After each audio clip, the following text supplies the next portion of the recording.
Well, good morning, everybody. We're doing our greetings. We're not awake yet. Good morning, everybody. It is so good to see everybody this morning, both our returning members and our new guests. Welcome, everyone, and happy Easter, both to you that are here and to everyone watching our service remotely. This is our welcoming religious community, and we are so glad that you are here. I'm Reverend Dr. Claudia Hall. It is my delight to be the minister here. My pronouns are she or they, and I am just so thrilled to have you all here on this Easter Sunday. We welcome everyone today to this home of comfort, spirit, justice, and hope, because we are Unitarian Universalists.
Thank you, Joy.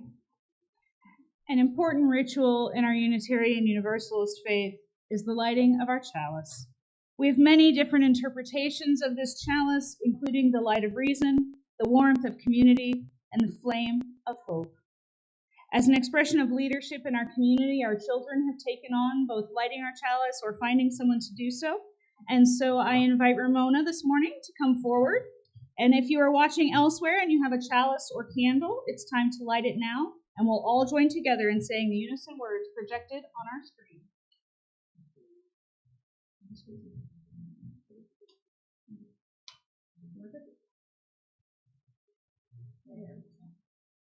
We hallow this time together.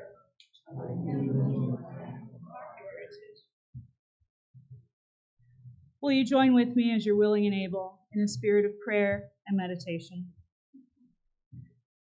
Spirit of hope in dark times, we stand before you today with hearts filled with all manner of joys and sorrows alike, often mixed together in the same heart. We gather on this holy day of Easter, seeking a reason to hope, seeking the inbreaking of divine love in the midst of a world full of tragedy and pain. May we who are here find our faith is not in vain. May we see in the faces and actions of those who surround us the new life and the hope of heaven that we need to confront these challenges that await us outside these walls. Amen, and blessed be. I invite you now to take a moment and greet someone you don't know as well and to make a new connection, and then we're going to have our potluck service afterwards so you can get to know them. And then after that, we're going into our new meeting.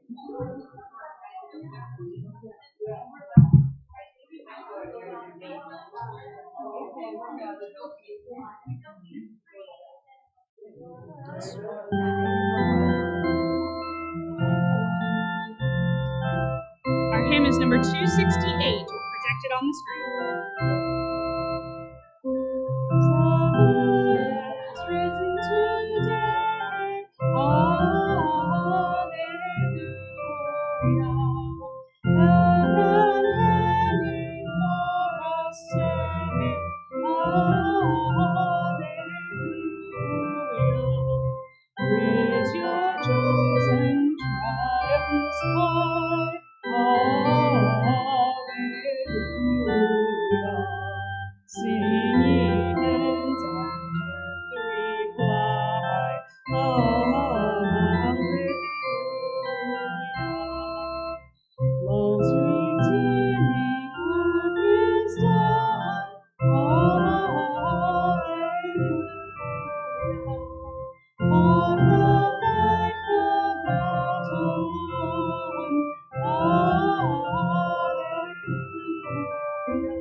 It's a tradition here at the Metro East Unitarian Universalist congregation to place our services within the larger sources and principles that we as Unitarian Universalists hold dear. We are a religion that has no requirement of creed or belief. You will never be turned away simply because of how you grew up or how you think or the differing understandings you may have of theology. But we do have things that we support together.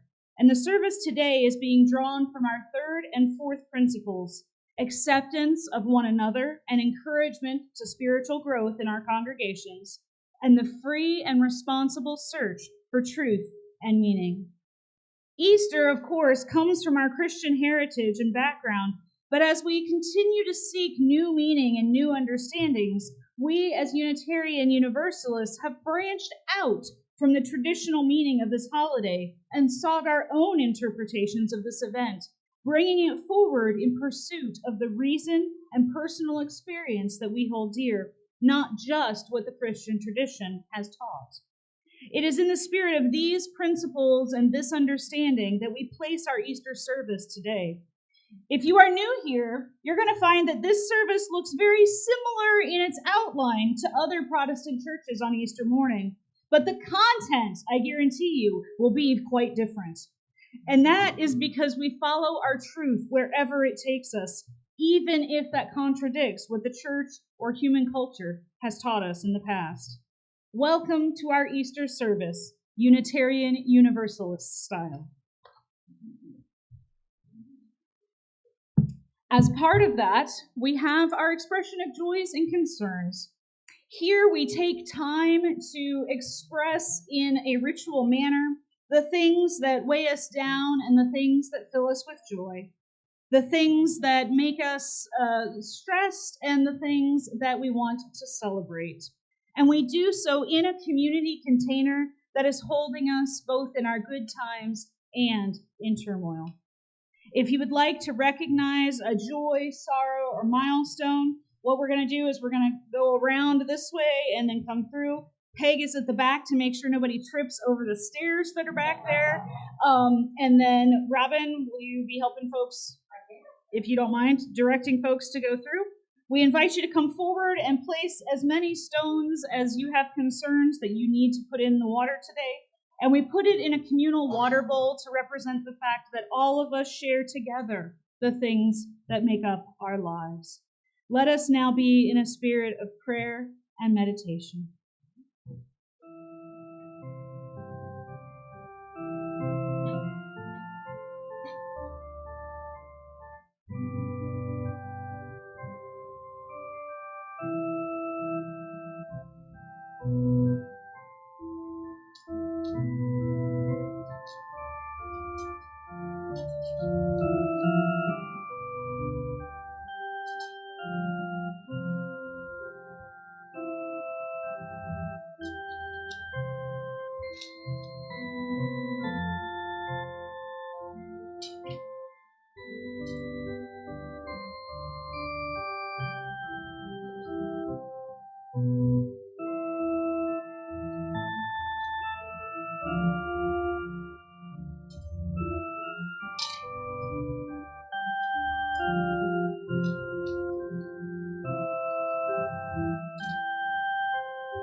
Our children are incredibly special to us because they are our future and also our here and now. Today is our special Sunday, so we want to make sure, did all of our kids get our goodie basket this morning, our little goodie bags? Okay, I just wanted to make sure. Would you all join me in a spirit of prayer and meditation? We're going to bless those baskets for our kids this morning. May your baskets be filled with tasty treats and fun things. May you share the joy they contain with others in need of cheer, and may these items help you know that you are loved by this congregation. Amen, and blessed be. Our next hymn is in the gray hymnal, number 6, Just as Long as I Have Breath.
So many of you have heard my story before, but a lot of you haven't. So today I'm going to kind of go back and forth a little bit. I want to preface the message today by saying in the Unitarian Universalist tradition, it is 100% okay to have traditional Christian beliefs.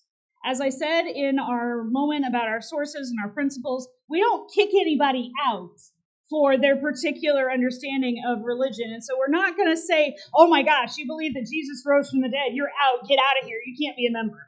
We don't do that to people.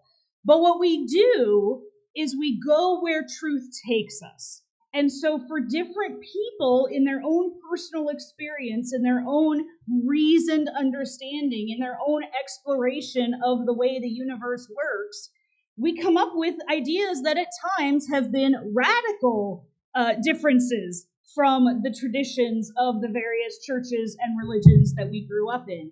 And so as we do that, we're supposed to stand up here. One of the things that's been really, really important in our tradition is what is called the free pulpit. Now, the truth is that the free pulpit isn't entirely free, because if I stand up here and I preach things that the congregation doesn't like enough, right? Like at some point, they just won't renew my contract and they'll be like, bye. So, but what they do say is that you're not going to be kicked out of the denomination. You're not going to be defrocked or said you're no longer a part of who we are, simply because you preached what you understand and who you are and what you believe and where your search has taken you. Now, again, there is a limit to that, and there have been times in our history where we have very much struggled. The Unitarians and the Universalists were two separate denominations, and throughout their history, there have been a lot of struggles in both of those denominations before they came together over issues such as, do we believe that people with darker skin have all the same rights, privileges, and freedoms that people with lighter skin have? This mimics the same arguments that happened in the country and in the world, because we are human and we are not immune to the larger social struggles, right? So we've talked about in the past, and for those of you that have heard this before, I apologize, but it's never a bad thing to hear this again.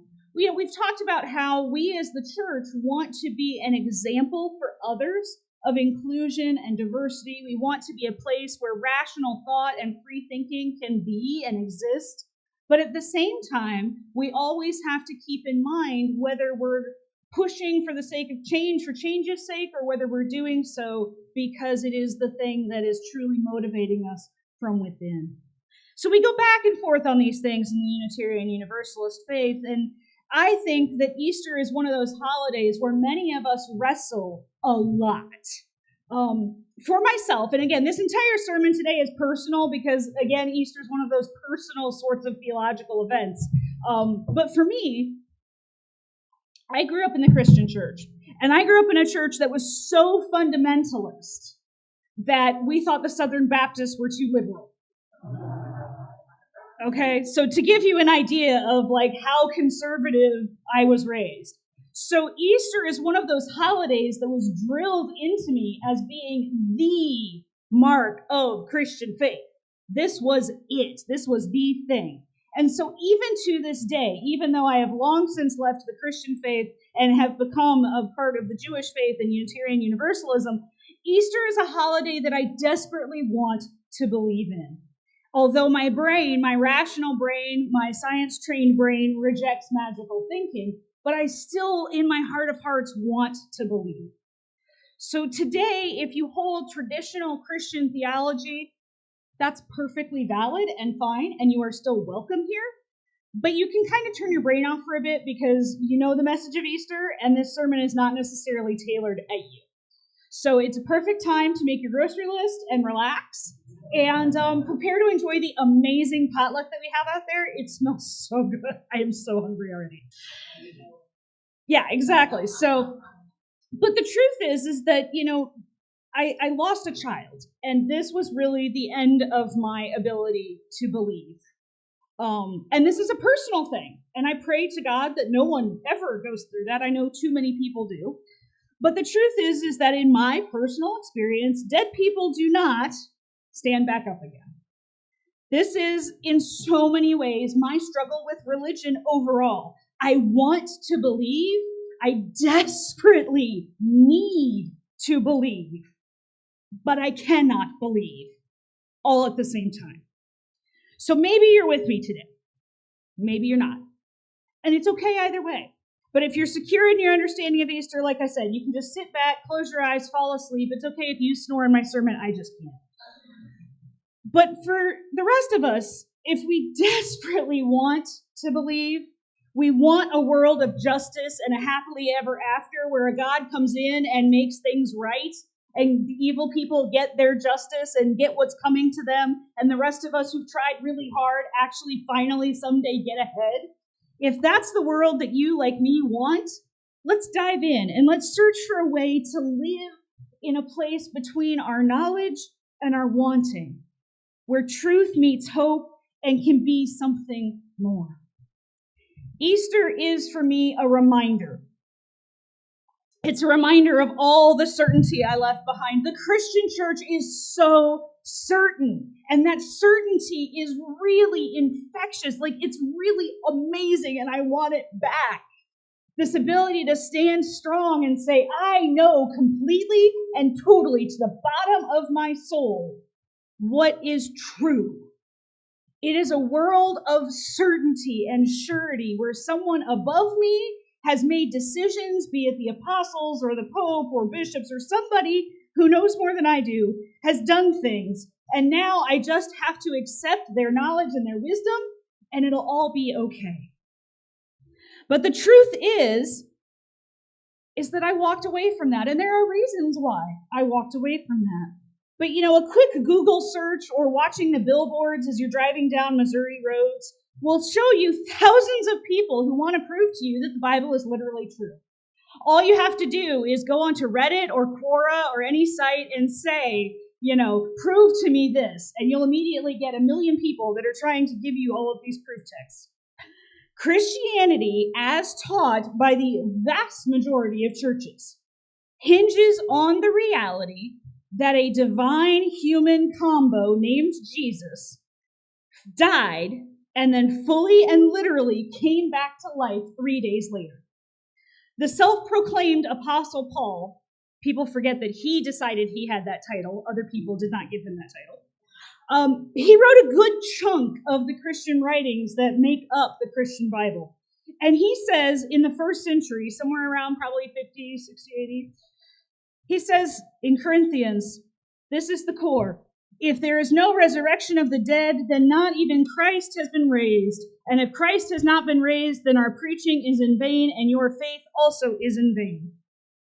Paul is solidly clear in his version of Christianity. Jesus' literal physical resurrection is the linchpin of the religious structure. Either it is true, in which case everything else Christianity proclaims is true, or it is not, in which case there is no reason to be Christian. Now, over the centuries, there have been variations on this theme. I can discuss them at length for hours if you really want to know about Christian variants and heresies. Spent a long time in seminary learning about those. But, by and large, Christian teaching has been laser focused on this idea. This idea is that God himself broke into the normal way that reality works, did something special and different for this one entity, specifically to create something new that those of us who then follow and believe will somehow experience at some point. Okay? That's the message of Christianity in its essence. Now, today, we call this a miracle. The literal setting aside of the natural cycle of life and death. It is the core of the Christian religion. Even today, this idea that no matter how powerful science is, and no matter how powerful the fact is that no other person has ever experienced this, for Christians, this supernatural experience is the core of their religious faith. Not an interchange, not a psychological development, not even some kind of profound personal experience, but a supernatural interference with the process of nature. To be Christian is to believe this wholeheartedly and without questioning. To doubt, as the Apostle Thomas did, is to be seen as less. It is to be seen as somehow a lesser person than those who just believe. Now, I want to say that 2,000 years ago, this made a lot of sense. Because in the ancient world, the idea that God or the gods meddled in life and death was a pretty common belief. They didn't understand a lot of natural processes and therefore gave them this idea of divine fiat. Lightning, the sun rising and setting, eclipses like the one we're about to see in a week, right? Seasonal changes, pandemics, insect swarms. These are just a few of the signs that people saw as being the work of the gods meddling in the world. To this day, this is considered acts of God, right? If you try to get your insurance company, which is the most rational thing on the planet, they are the most hardcore atheists you'll ever meet if you get a bunch of actuaries in a room, right? All they believe in is number, number, number, until it comes time for you to make a claim when there's a freak tornado. And then it's an act of God, this mysterious supernatural being that has sent something to destroy just your home in the middle of this place. But the truth is that many people like to do that. I remember very painfully and vividly being a younger queer person in the middle of the AIDS crisis. And the way people wanted to say that it was God's will that all of those horrible, terrible people die a painful, gory, and gruesome death. I remember at the time thinking to myself, why a God that loves us as our Father would hurt his children so much. But I wasn't allowed to question, just believe. Maimonides is a name many of you may not know. He was the greatest Jewish medieval scholar. He was also a medical doctor and a scientist, as well as being a Talmud and Torah scholar. He worked in an Islamic court and spent his entire career. This man had an amazing life. He is absolutely one of the great sages of history. But despite the fact that he was universally well regarded, even he had to bow to the weight of belief that a community gave to him. He had to say that resurrection of the dead is a mandatory belief to stay within the Jewish community. To this day, this is considered one of the articles of faith for the more conservative branches of Judaism, and it's one of the big splits between Reform and Orthodox, is the literal physical belief that somehow there will be this supernatural intervention and that people will come back to life. But what happens when science comes in, right? Science understands so many things. It discovers life and death and can tell you that physical resurrection does not make logical sense. But yet, billions of people still believe that this is a real event that has and will occur. Even more fascinating, as I was doing research for this sermon, I remembered and realized the fact that not all of these people who believe in physical resurrection are religious. There is a growing scientific movement, if you have not heard about these people, that are paying millions of dollars to have bits of themselves frozen at death in the hope that someday technology can take your frozen head and recreate you. This is the same belief. It is this same idea that there can be something that will intervene beyond death, right? A supernatural intervention that will come in and save you somehow. They're just putting their belief not in a God figure in heaven, but in science as their God.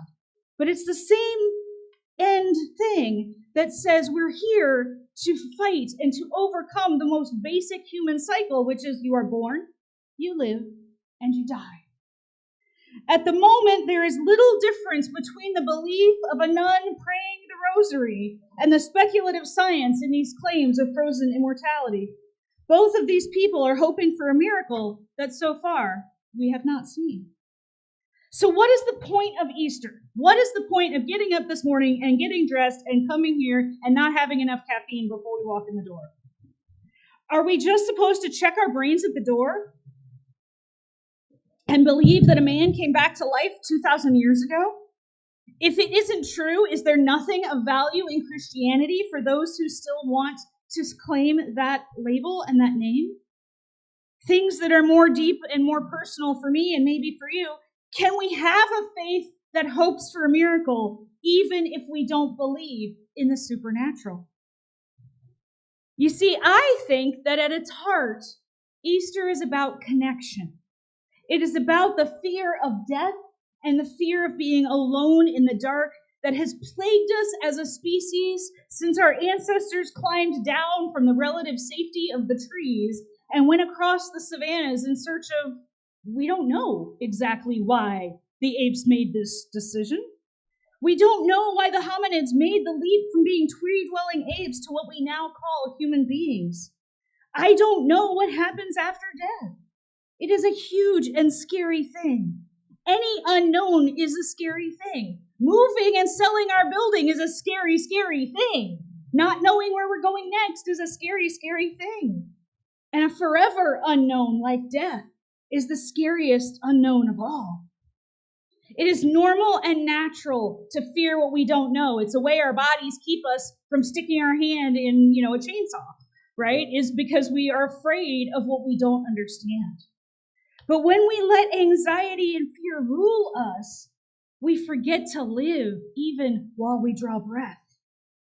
When we are so busy that worrying about what could happen that we forget to enjoy the present, are we truly alive? I do not know if there is life after death, but I have known a lot of people who were dead inside even though they were still breathing. They had allowed fear, anxiety, and their own trauma to rule over them to the point that they were no longer able to be alive. Maybe you're there today. After 4 years of pandemic life, it can be really hard to go back outside. The outside is a big, scary place. It is full of people, and people are full of germs. It can be really hard to engage in our community when the politics of our nation right now are setting us at each other's throats. Neighbors that I thought I used to know are now engaging in actions that are so blatantly racist. I'm going, who are you and what have you done with the people I used to talk with? It can be so hard to find joy in the moment when you are engaged in systems of oppression, whether it's class structures or the healthcare structures. For many of us, if we have a chronic illness, managing your health is a full-time job, and it just grinds you down day after day after day, fighting these triple-billion-dollar insurance companies that are making more profit every single quarter than they've ever made before, but yet denying every test you need just to make sure you can stay alive. It is so hard to find joy in all of this. And it can sure as anything be hard to find energy to look forward and see the light at the end of the tunnel when every time you do so, it turns out to be just another train coming to run you over with another grief. My friends, I feel you. This year has already landed blow after blow on my psyche and shredded me both body and soul. Left me gasping for breath, both literally as I've dealt with another bout of COVID and metaphorically as I grieve my best friend who died at 54 because our government decided that St. Louis needed to be a toxic waste dump instead of cleaning up their own stuff like they should have. I long, you have no idea how I long to stand here and tell you, to tell her family, to tell myself that if we just believe that we will see her someday.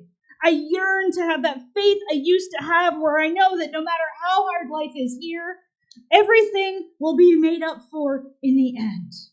That there will be some kind of eternal happy place that I'm promised for my faithfulness. I desperately want a magical, mystical miracle wand that I can wave to overcome the barriers, the oppressions, and the fears and make our lives better. I want to restore my body and others who have been harmed by this pandemic and our medical systems and give them a better life. I want to take the hands of those who deserve better than what life has dealt them and lift them up above the stormy seas.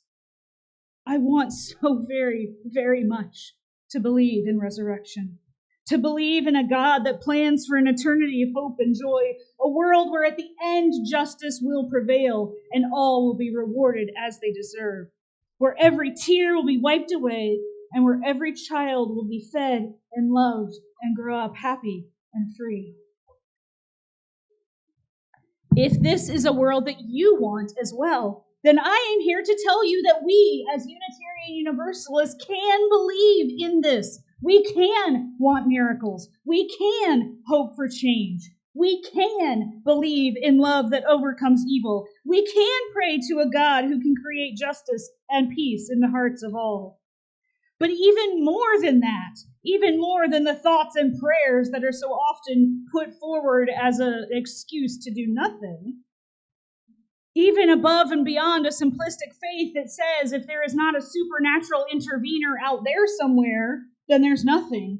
We can go forward. We can go further. We can take the reins and we can say, we're going to create the world we want. Today, here and now, we can decide amongst ourselves that Easter is not just a nice feeling or the return of spring or a sweet story, but it is instead the power of love to overcome the trauma of death. It is the power of hope to overcome the fear in the back of our brains, and it is the power of community to overcome the traumas of depression. When we love, the person we loved never dies. They live on in everything we say and do that reflects their values, that we offer up in their memory, the things that they taught us and the ways they changed our hearts, the ways that they inspire us to be better people because we knew them. Jesus may be long since dead or gone, but his words and his deeds continue 2,000 years later to call us to a better world. His Beatitudes and his Sermon on the Mount are just as applicable today as they were when they were preached. His command to love our neighbor as ourselves is just as applicable. And when people come and say, but I don't want my neighbor to be an immigrant or black or gay or whatever they're saying this week, we can stand up as Unitarian Universalists and say, but Jesus said, your neighbor is the person who cares. The person that you hate the most in this entire world, that is your neighbor. So yes, our neighbors are the immigrants, and our neighbors that we're supposed to love as ourselves are the people who don't look like us, and they are the people who think different from us, and they are the people who vote different from us. Because we are called to place value on each other's humanity, not the peripherals. Traditional Christianity places all the value in Jesus on whether or not he came back from the dead. So if you get rid of the supernatural, it all falls apart. But Unitarian Universalism offers us a way to place his value on his humanity, his teachings, his compassion, all of which we can keep alive whether or not we ever get a miracle. Now, this is a harder road to walk for certain because it means we have to take these teachings to heart and we have to live it out. We can't just believe in the privacy of our own mind and not change our actions in the world. We have to get out there and labor with our own words and deeds. We have to come in every week and say, how are we going to make the world better? How are we going to restore ourselves in worship so that we can go out and do? We cannot sit back idly waiting for a God or science to fix what is wrong with the world. We have to roll up our sleeves and do what it takes to create the world we want. And we're going to make mistakes. Too often today, people are so ready to just cut someone down if they make the slightest error. People make mistakes. We fail, we crash, we explode. And then in community, we reach out and we help each other up and we keep going and we try again. To me, the true miracle of Easter is not found in a new body, a supernatural event, or a science fiction explanation.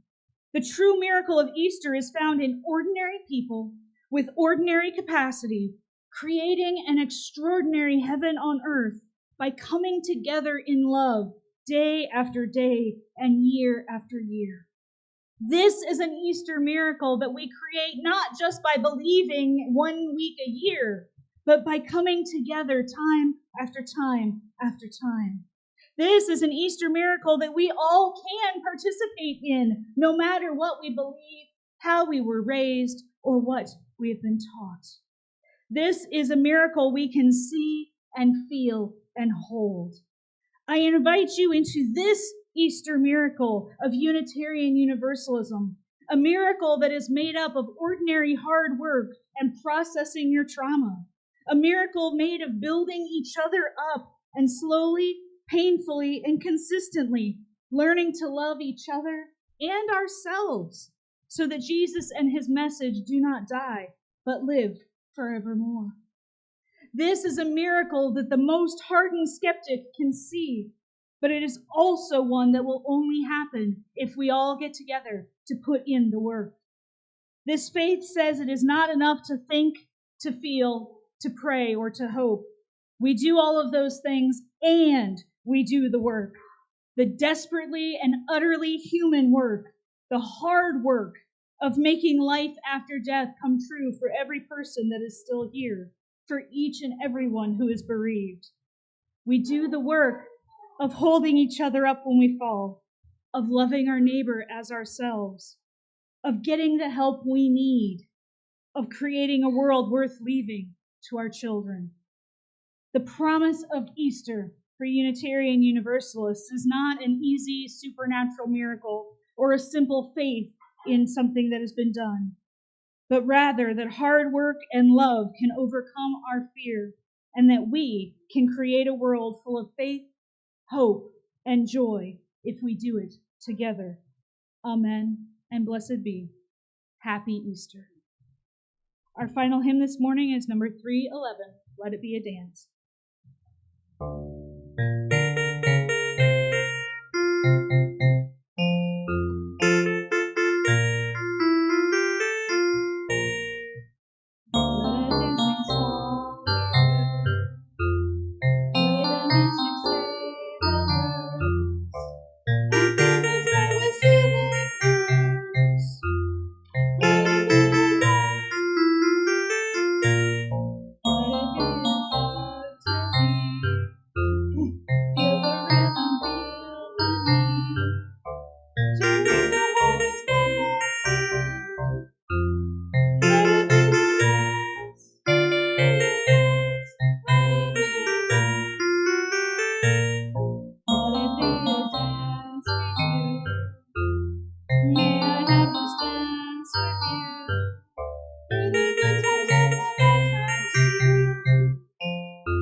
Slide somewhere, but that's okay. We're good. I think I started singing too early. That's probably what happened. All right. So as Robin passes around our offering baskets this morning, we offer the reminder that our community is supported only by your giving. If giving is something that's hard for you, you can also donate time and talent, for we need all three for this church to survive. We also ask that if this is your first service with us, you don't feel compelled to give. This service is our gift to you. If you give cash, we do have new envelopes for our members to give so that we can count your pledge appropriately, so that we know who is eligible to vote.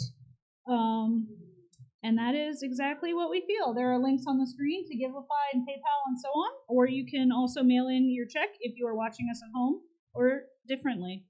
Give what you will and what you are able, for you are a generous people.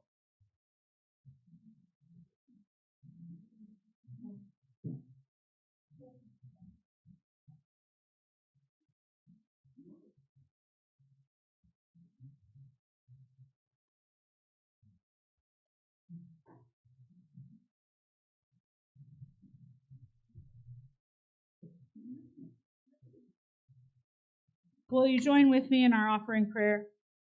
May this offering equip us to inspire love and seek justice.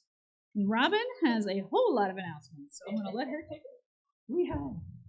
First of all, sort of following up from Claudia's sermon, just to thank you all again for masking here in the sanctuary, because she is immunocompromised, severely immunocompromised, as she shared. And there are others here in the congregation too. This is a very tight space, and we want to be able to continue to support that. So thank you, just as a reminder why we do that. Once we leave here, we're good out there. Next thing, we're going to have our collage afternoon on April 13th. It's confirmed. You should have seen in a notice in the newsletter, so just so you're aware of that. We also will have to clean up the next 2 Sundays here in the sanctuary area. So after we have our little brunch today, if we can get some volunteers to help Steve, I think Steve's taking the lead on that, to come in and help move things back around. When we exit here, if somebody could grab a chair so we can bring them back into the fellowship area, we would appreciate that.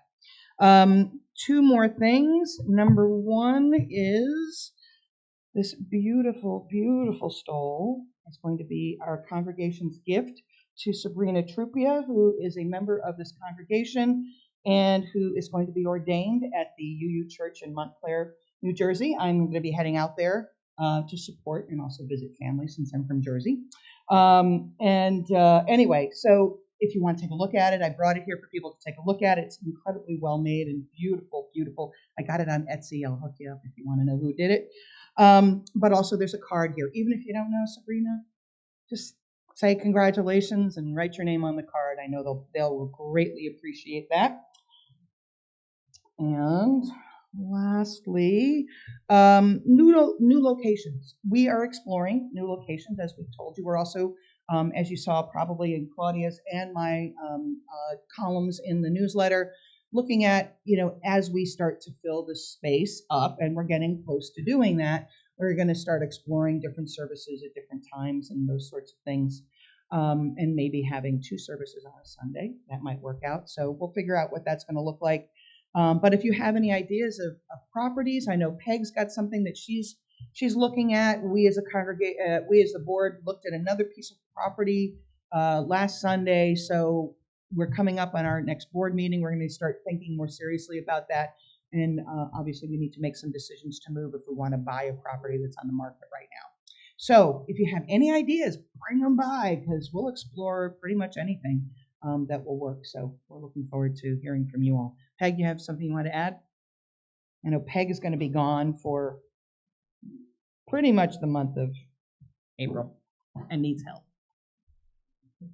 So for the next 15 minutes and 15 minutes only, if you sign up for some of the blank places, you will get one of these lovely wreaths for your head. Just like I said, like Channel 9. And then I'd like to make a suggestion. We have not done this for a long, long time. Oh, let me first, what we need. What we need is someone to help Steve break down today. Mm-hmm. Some people have to leave early because they have family obligations, so if people can stay and kind of help get the main area back ready for the Masons, that would be nice. We need 2 people to set up next Sunday, somebody to take the sign out, somebody to do coffee and snacks, and one person to help break the sanctuary down again. So We have a full boat of things and opportunities for anyone who can bring themselves to volunteer for a little bit. That would be nice. We haven't done a photo for a while. At the end of the Right. service, why don't we have everybody come into this section and I'll take a picture? Awesome. Okay, Great idea. sounds We good. need it for the website anyway. We're Yep. designing the website, so I'm excited about that. Mary? Yes, please. If you're new and you did not get our newsletter or weekly flyers, you can have our email. Please fill out one of the white cards on the table by the window in the fellowship hall, and I will put you on the mailing list to get that email. Sure, absolutely. Just in case anybody didn't hear that, if you want to be in the mailing list, if you're a new guest and you'd like to hear more about what we're doing, we get weekly blasts just telling you what's going on in Sunday, as well as a newsletter once a month. And so if you're interested in that, please let us know. And then Mary gave you the instructions on where to find that, to sign up. Our solar eclipse next Monday. We're meeting what time here? 8:30. People will caravan down there. If you don't want a caravan, you can head right down to the UU Church in Carbondale, and we will be. Alex has got some wonderful things planned, and I know Joanne is going to help, and so we've got some good plans in terms of fun things to do that are sciencey and fun. So yay science, we love that. Bring picnic food, like it's like make it a fun thing, and then expect to stay later because the traffic's gonna be ugly. Yeah, maybe lunch and dinner, or just finding a restaurant. Yes. You want to say something, Mad? No. Okay. And then next Sunday is John Herndon in the pulpit, so we're good. All right. Thank you. All right, so lots and lots and lots of things going on. This congregation is hopping and buzzing. So if you didn't catch any of that, the beautiful lady in the red hat or the beautiful person in the black dress, you can just catch one of them after service and they can catch you up on anything that needs to happen there. I invite you to join with me now in reciting our prayer as we extinguish our chalice.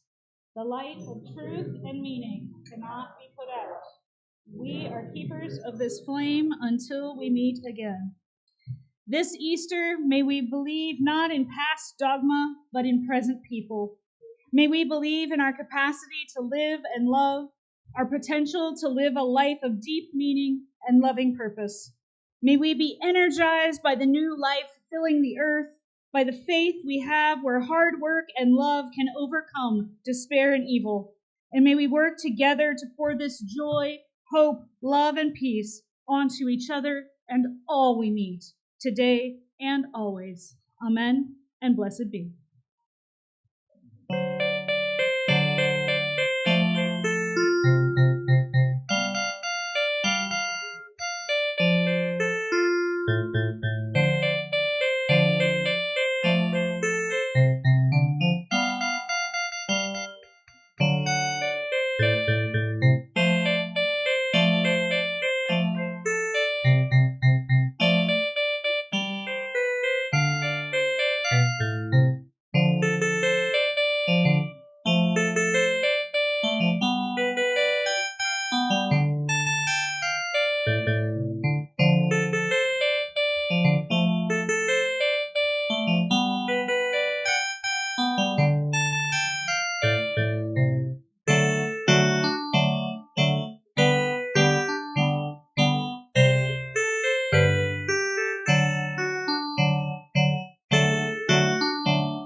Wonderful. Woo! Let's eat.